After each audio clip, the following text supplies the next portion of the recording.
నమస్కారం పిల్లలు, welcome to మన కథలు. ఈ మ్యాజిక్ పుస్తకంలో ఈరోజు ఏముందో చూసేద్దామా?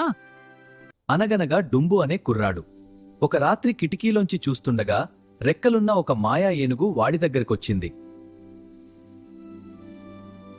దానికి గజ అని పేరు పెట్టి డుంబు దానిమీద కూర్చున్నాడు. గజ దుంబుని తీసుకుని మేఘాలపైకి ఎగిరిపోయింది. వాళ్లు చాక్లెట్ కొండల మీదుగా వెళ్తుండగా హఠాత్తుగా ఒక కోపిష్టి నల్ల మేఘం వారి దారికి అడ్డు వచ్చింది.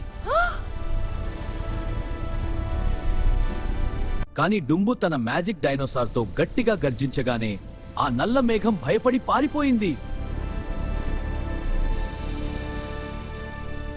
తెల్లారి చూస్తే అది కల కాదు, గజిచ్చిన బంగారు పువ్వు డుంబు పక్కనే ఉంది. నీతి: ధైర్యమే జయం.